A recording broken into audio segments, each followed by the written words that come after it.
कांड में मेरठ के 3 डॉक्टरों का नाम सामने आया है। किडनी कांड में मेरठ के 3 डॉक्टरों का नाम सामने आया है।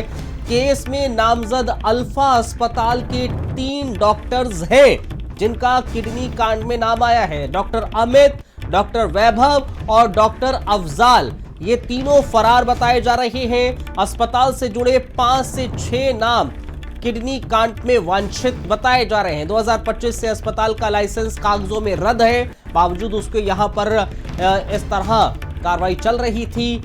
अस्पताल में जांच के बाद दिल्ली में ट्रांसप्लांट किया जा रहा था। अस्पताल के डॉक्टर्स टेलीग्राम पर डोनर को ढूंढते थे। मेडिकल इलाके में बदनाम है अल्फा अस्पताल। काफी पहले से लाइसेंस इसका रद्द था, बावजूद उसका संचालन किया जा रहा है। मेरे पास नोटिस आया और उस नोटिस के बेस पे मैंने जो पढ़ा है वो सब कुछ हमारी तरफ से कुछ नहीं है ऐसा। ना ही कोई हमारे पास अफजाल है और ना हम उसको जानते। पिछले 6 मंथ से मैं इस अस्पताल में काम कर रहा हूँ। मैंने तो आज तक अफजाल नाम का कोई व्यक्ति अपने अस्पताल में देखा नहीं है। न्यूज़ के बेस पे उन्होंने हमें नोटिस भेजा है, ठीक है, हम लोग जाएंगे, उन्होंने बोला है हम जाएंगे, उनको लिख के दे के आएंगे कि ऐसा कुछ नहीं है, ना कि हमारे यहाँ ऐसा कुछ हुआ है। तो अल्फा अस्पताल के डॉक्टरों के नाम दरअसल किडनी कांड में सामने आए हैं। कानपुर का जो किडनी कांड था उसमें अब मेरठ के अस्पताल का नाम है। नरेंद्र हमें और ज्यादा जानकारी देंगे, फोन लाइन पर हमारे साथ जुड़ गए हैं। नरेंद्र, जरा बताइए इस खबर को, क्योंकि कानपुर का किडनी कांड अब मेरठ तक तार जुड़े हुए नजर आ रहे हैं। अल्फा अस्पताल के 3 डॉक्टर्स के नाम सामने आए।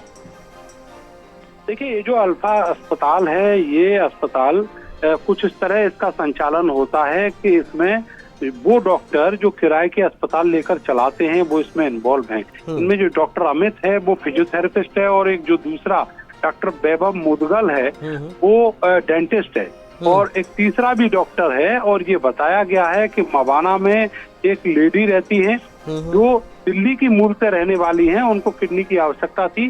तो टेलीग्राम के जरिए जो डॉक्टर है उसने उसको तलाश किया और बाद में उसका जो ट्रांसप्लांट है वो दिल्ली में हुआ। इस पूरे मामले के जो तार हैं वो कानपुर के किडनी कांड से जुड़े हुए निकले हैं और पुलिस सूत्रों ने जो बताया है उसके मुताबिक ये सारी जो चीजें हैं यहाँ पर अवैध रूप से चल रही थी। इस मामले में मेरठ के सीएमओ ने एक नोटिस जारी किया है और जो अस्पताल से जुड़े हुए अथॉरिटीज हैं उनको बुलाया है, उनसे सवाल जवाब। लेकिन नरेंद्र, एक सवाल है ना कि अल्फा जो हॉस्पिटल है उसका लाइसेंस तो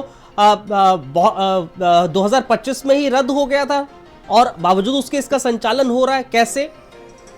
देखिए, एक मरीज की शिकायत पर इसका जो लाइसेंस है वो रद्द किया गया था, ये बताया है सीएमओ ने कि कागजों में वो लाइसेंस अभी भी रद्द है। लेकिन दूसरी तरफ अगर मौके पर देखें तो वहां पर लगातार उसका अस्पताल का संचालन हो रहा था। इसका मतलब ये है कि कहीं ना कहीं जो विभाग है, स्वास्थ्य महकमा है, उसकी मिली भगत रही और उसकी नाक के नीचे कागजों में ये दिखाया जाता रहा कि अस्पताल बंद है, लेकिन असल रूप में वो अस्पताल चल रहा था।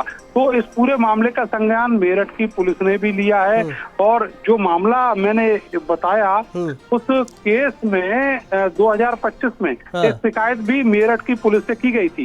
एक मनोज नाम के एसआई है, उनको जांच मिली थी, लेकिन वो इस पूरे मामले को दबाए रहे और उन्होंने जांच के नाम पर कुछ नहीं किया। निश्चित तौर पर अब उनके ऊपर भी गाज गिरना तय है। लेकिन नरेंद्र, एक और सवाल है, जिन डॉक्टर्स का जिक्र किया जा रहा है, अस्पताल प्रशासन का बयान भी हमने सुना। वो कह रहे हैं कि ऐसा कोई डॉक्टर तो हमारी संज्ञान में है नहीं। डॉक्टर अफजाल का जो तीसरे डॉक्टर का नाम लिया जा रहा है।